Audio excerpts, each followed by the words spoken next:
tutors, mentors, and the city with your host.com. The City Tutors presents Tutors, mentors, and the city with your host.com.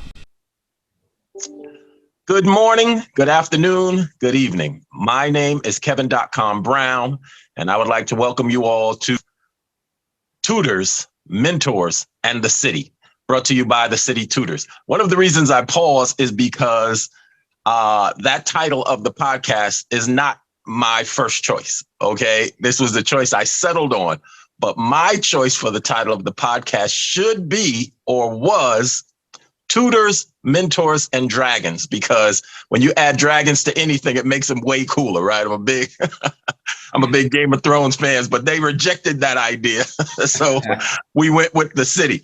But anyway, it is my honor, it's my pleasure to introduce Mr. Matthew Phifer, who works with the Henry Street Settlement. I'm going to pass the mic to him and let him tell you a little more about himself, and then we're going to jump into some questions. How are you today, Matthew?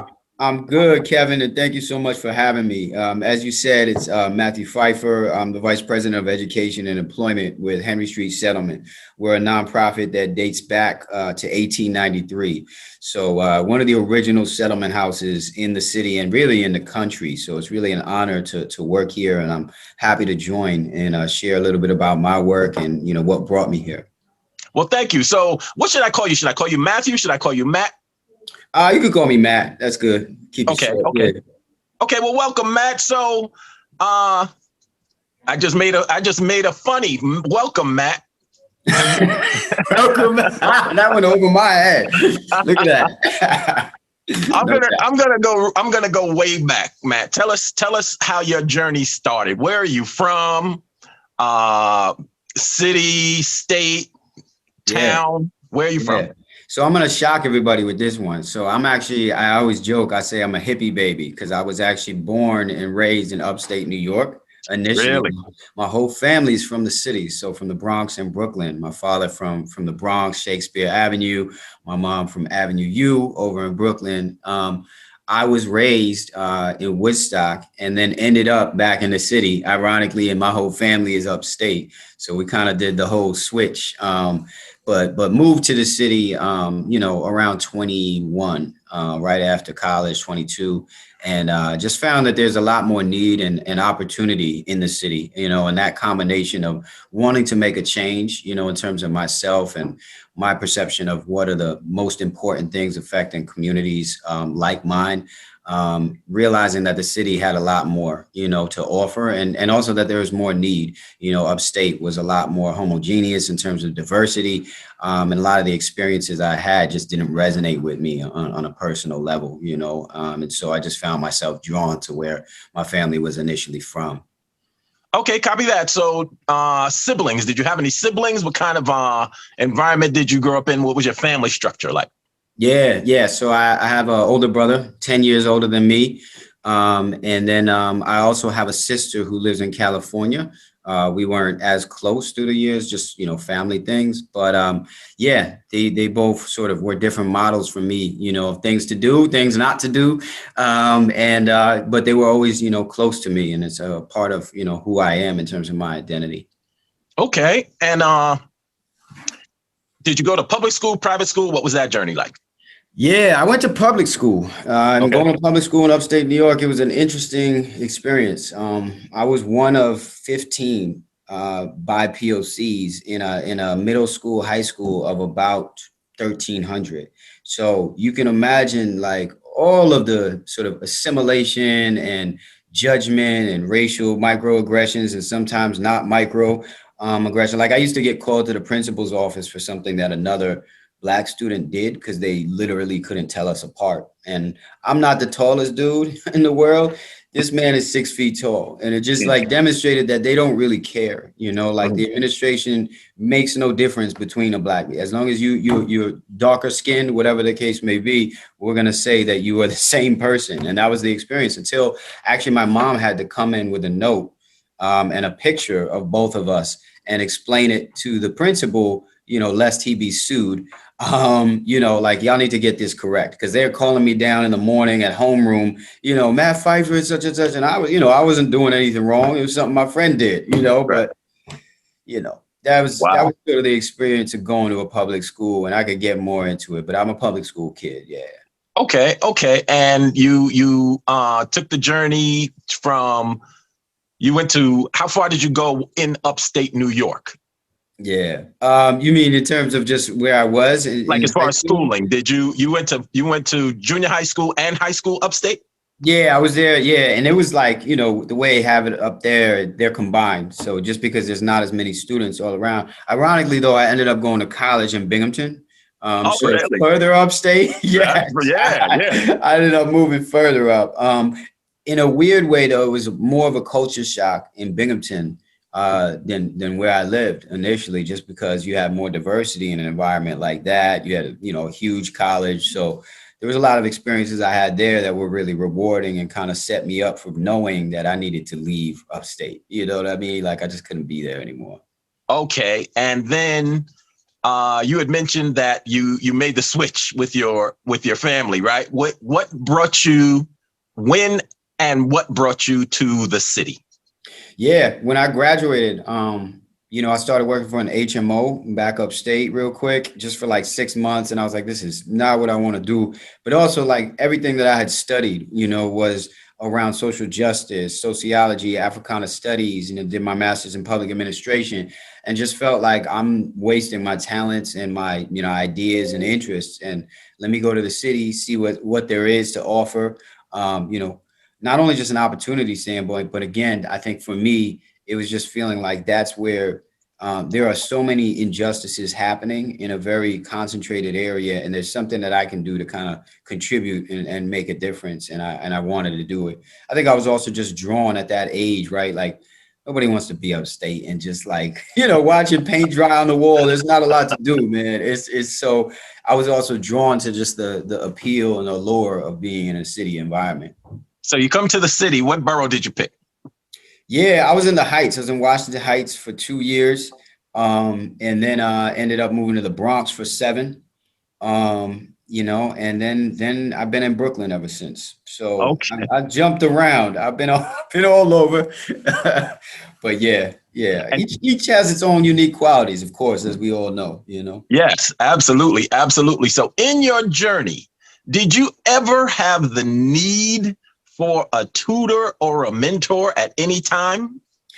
Yeah, I mean, not so much tutors. I was at the time, because I've been in Henry Street since I moved to the city, basically. So, I was organizing some tutoring programs, but definitely mentorship. Like I've met a lot of different folks through the years who have helped me, have guided my decisions, have at least, advised me, I should say, on things, that I should consider in my professional career and even personally. I think it's invaluable. We can get caught up in our own heads sometimes and forget about our jewels, and our gems and what we have to offer.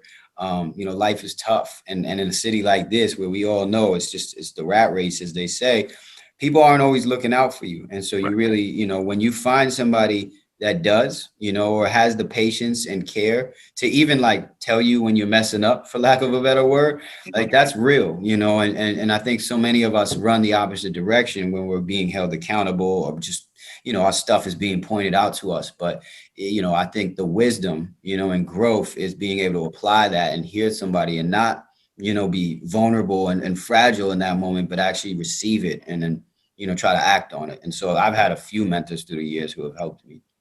Did you grow up in a household where where college was always the path? Like, was that the thing? I think they wanted it for me, but I was first generation. So, my brother had done a little stint in college, but couldn't finish. And I think academic and financial reasons. So I was really like the groundbreaker. And so I think they were always pushing it, but they didn't pressure me. They knew that like ultimately I was going to figure it out. And I got in through an EOP program. I got into Binghamton through Educational Opportunity Program, which is really important to me. It's part of the affirmative action initiatives. And, the whole goal of that is really around integration and leveling playing fields because of all the systematic injustices that have been done to, by PLCs through the years, through the centuries, really, right? So, yeah, I mean, it's something that resonated and it was really important with me. Okay, so when Henry Street found this hotshot resume, this young hotshot from Binghamton University, did you come in at the level that you're at now, or did you elevate through the ranks? How did that work? That was a great question. I did not, right? And I always tell this story actually because I had number one, I was not a hotshot, but I had a master's and 2 bachelors, and I started. Wait a minute. Wait, I gotta interrupt. Why 2 bachelors? What's that about? Who are you trying to impress? Because it would cross-link. So I did sociology and Africana studies. And so oftentimes you get 2 credits. So I just hustled and took a few extra courses and was able to kind of get 2. Yeah, I know. I was not, it wasn't the goal initially. But I started making 34 in a year, which is really, for me, having a master's and 2 bachelors, even back then, it was pretty low. And I think for me, I was sought after, but at the same time, I had to eat humble pie. I was a case manager, working in an alternative to high school setting.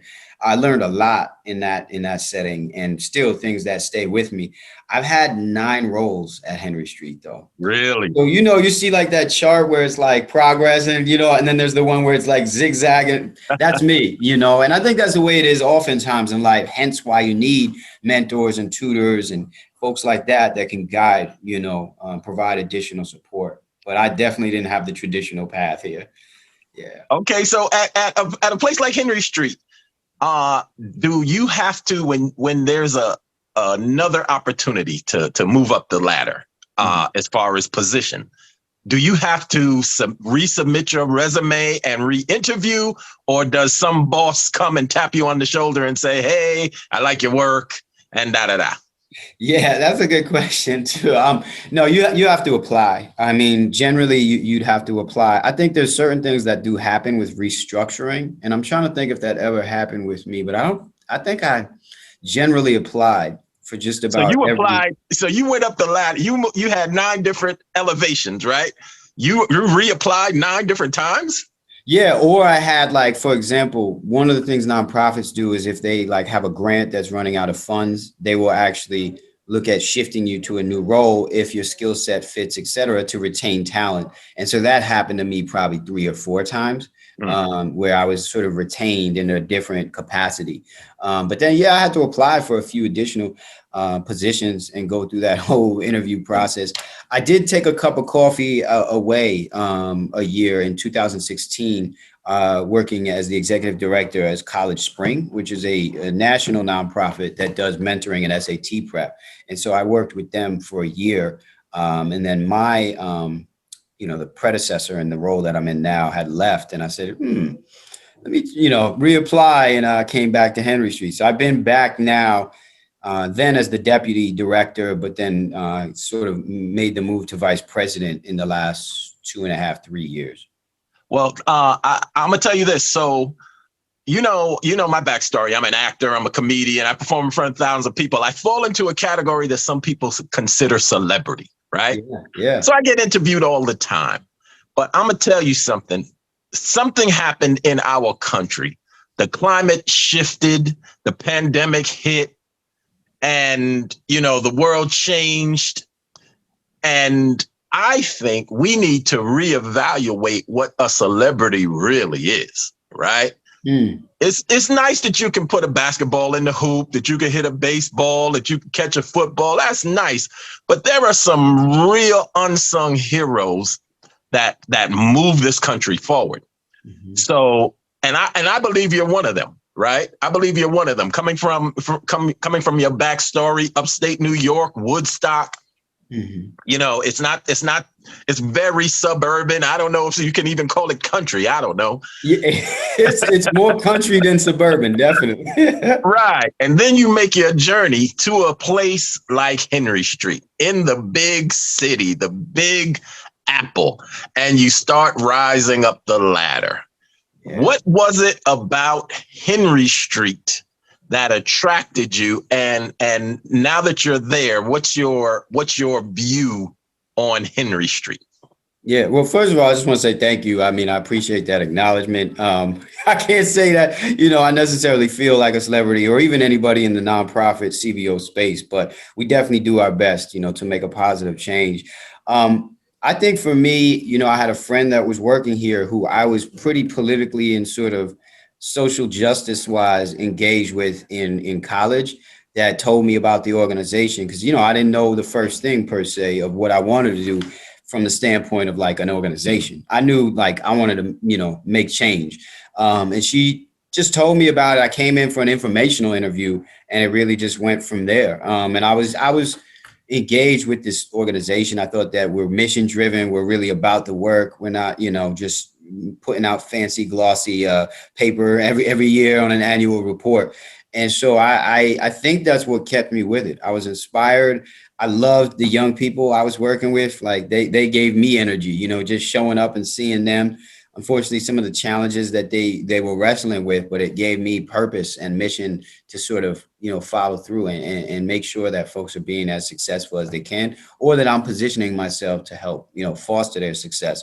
And I think that's what's kept me here too. Like we, even through this pandemic, to your point, et cetera, we shifted gears. We've served over 2 million meals out of our arts center, which has 3 playhouses, but we had it sort of revamped to be a pantry throughout the pandemic to be able to kind of reallocate our resources and provide, emergency cash assistance. We've done a lot of different things for the community.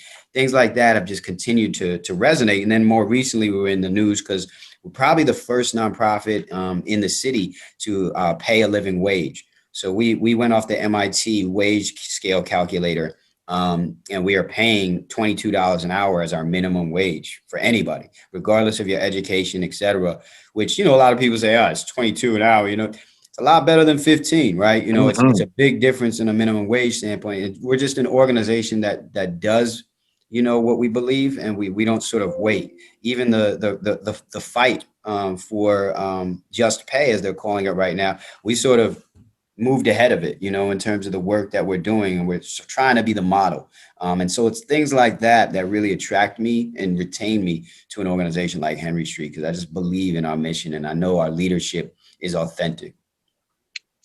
Great answer. How big is Henry Street? I know it's been around forever, but how large an organization is it? Yeah, we're up to 18 buildings. In New York City? Yeah, Really? we have 18 buildings, about 600 to 700 staff, give or take. I've got a lot of staff under me alone, probably the largest in the agency, because we have 4 different divisions, if you will, and different clusters under that. But I've got about 200 staff under me alone, early childhood education up through college success, and then all of our workforce programs. So, we're a mid-sized, decent-sized nonprofit. And you guys, what's the day in the life of a Henry Street employee look like? Boy, that's it. It's going to vary. For an early childhood education teacher, it's you're working 8 hours a day with 2, 3, and 4-year-olds doing everything from sand tables and light tables to potty breaks to, gross motor skill development in the classroom and in the gym. Then on up to, one of my employment coordinators who might be meeting with somebody who is a recovering heroin addict and is looking to change their life and, wants a new lease on life and needs to get into this OSHA training so that they can get this construction job that they were promised. There's so many disparate things that are going on down to how I got engaged with City Tutors, which is through our HSC, GED prep, and our ESOL programs, where City Tutors is coming in and providing all this amazing, volunteer pro bono tutoring to our adult learners, and to the point where we brought them in now to support some of our young learners as well with the new online module. There's just so many. I couldn't give you one typical. And actually, that's one of the things that excites me about it. Like you could walk around the settlement on any given day, and it's just like everybody is milling about, like a beehive in their different areas. And one of the things we try to do is make sure that we're not siloed. that we're integrated, so more recently in the pandemic, we hired a director of integration and community engagement that I manage to make sure that we're integrating with our community, doing community events, but also that they are making sure all of our different silos are interconnected, sharing resources, sharing ideas, ultimately just to magnify the impact on community. Okay, so you said the early childhood development, those sound like classrooms. Like, Yeah. so it's like, so do kids come there as opposed to PS 49 or PS 181? Yeah, and it makes it difficult because yes, we have a school. We have an early childhood education center, 5 classrooms, 70 seats, 1 2-year-old or toddler classroom, 2 3K classrooms, and 2 UPK.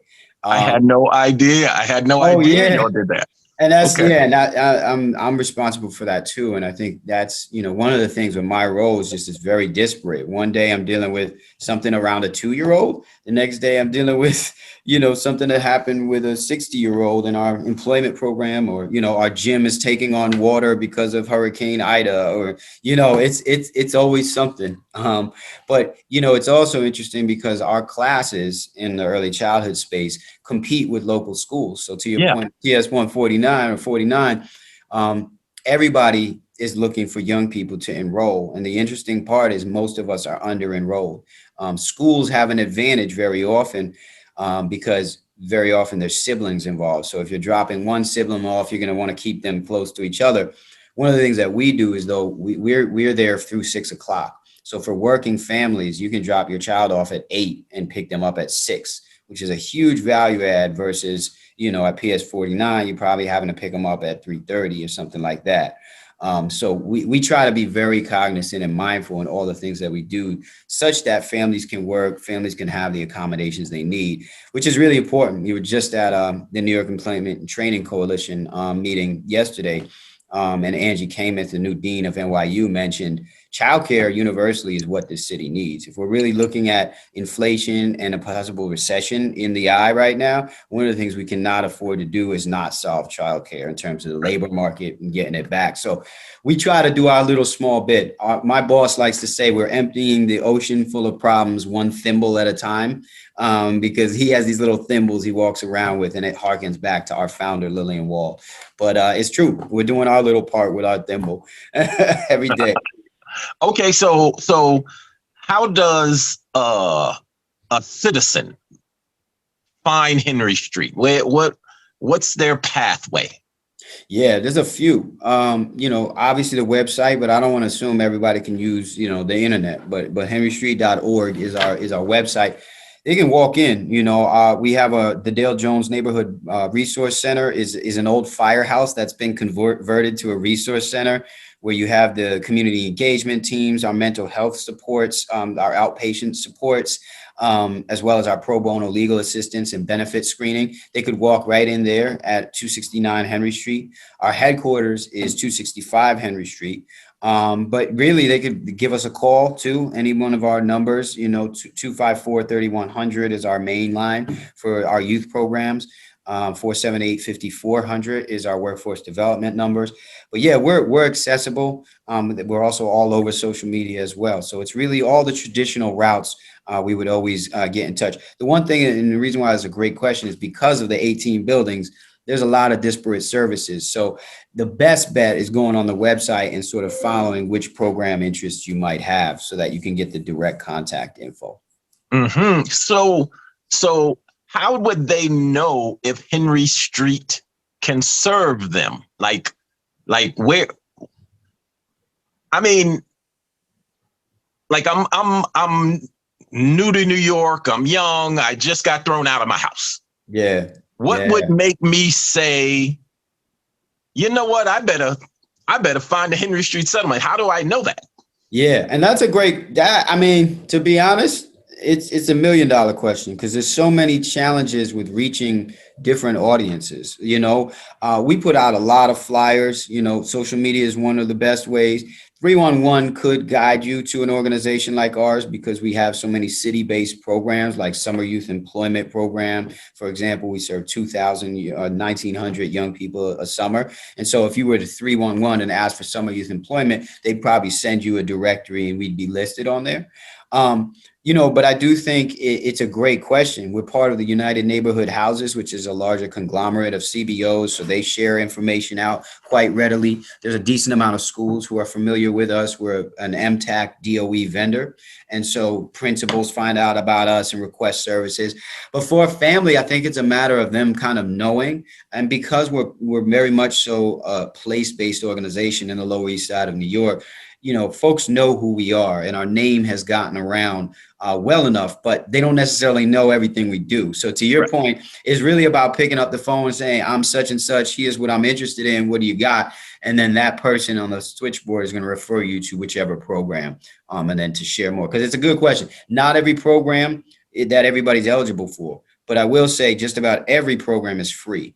None of what we do is charging in any capacity. And I will say if somebody is charging, I need to know about it because we're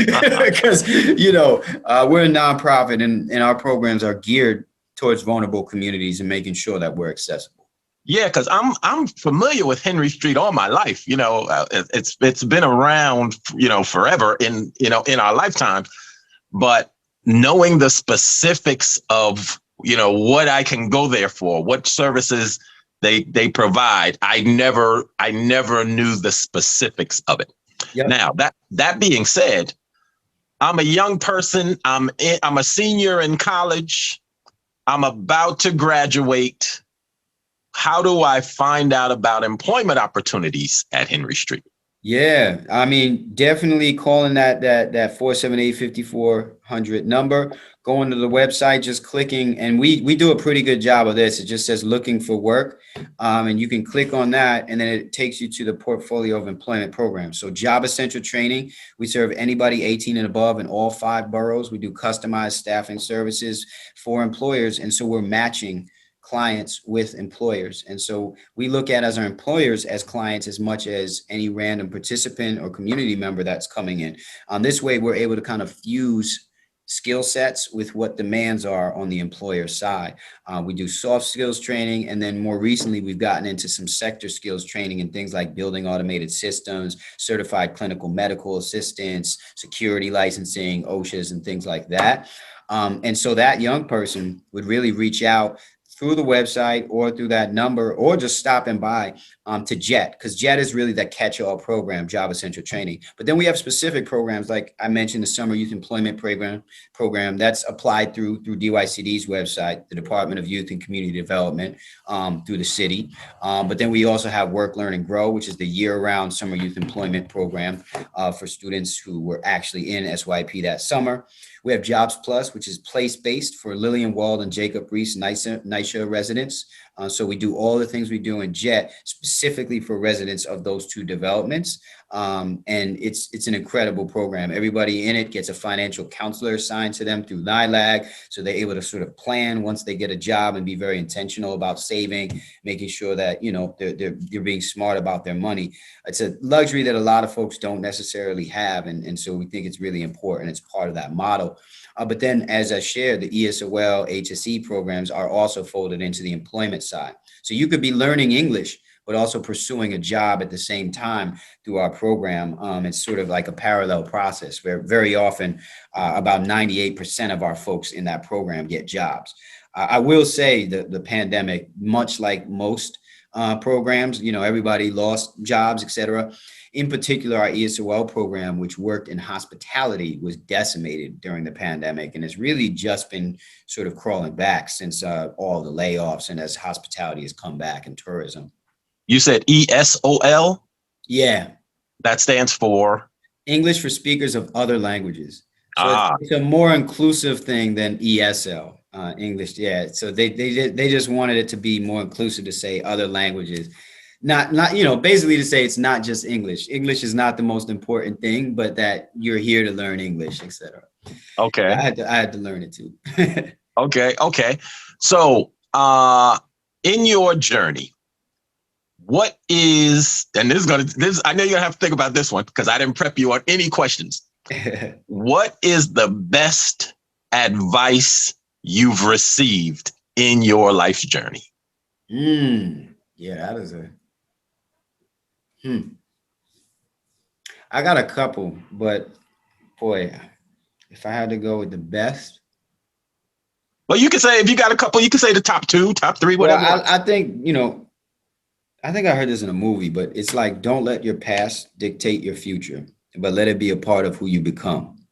Right. So like, it doesn't, whatever it is that took place in the past, learn from it, but it shouldn't guide you to the point where you can't be a free thinker and move independently from that experience.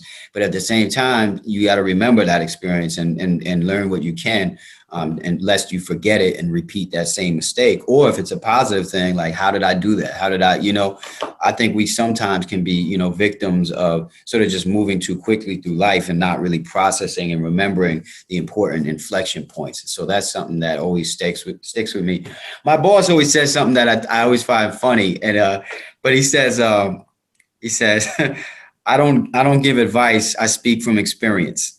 And I always I reflect on that because it's like there's an element of like it also abdicates him from anything. It's like I never told you to do this, but this is what my experience has been. But it's also real. Like, and I've thought about it a lot. And what it's basically said to me is like, find your own path.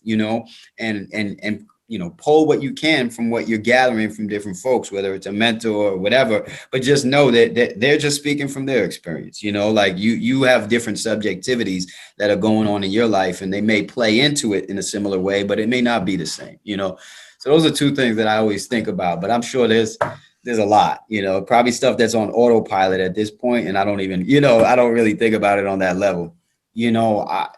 I give a lot of keynotes, though. I was going to say, like, every year I'm asked to give a keynote at a different school, I feel like. So I've like honed my speech, like I tweak it and have different. One of the ones I like is actually something it's copied, it's borrowed from Jordan and Gretzky. But I really think it's important, especially nowadays, just where we are at this existential moment, which is that you miss 100% of the shots that you don't take, and for young people, I feel like it's really easy to kind of clam up and feel imposter syndrome, feel like you don't belong in certain contexts. But listen, you don't know what it is until you dip that toe in the water. And so I always like to and obviously it resonates with folks, although a lot of our young people don't even know who Jordan is anymore. It's kind of crazy how the generations have moved. But a lot of people wonder, interview me, why me? And we've gotten that question a lot since we started the podcast. People don't recognize or aren't used to getting their flowers because you're on the front lines, your boots on the ground. There's no time to celebrate because you have so much work to do. But that being said, is there anything that we missed? Is there anything that you would like to share with us that we have not addressed in this little 48-minute interview?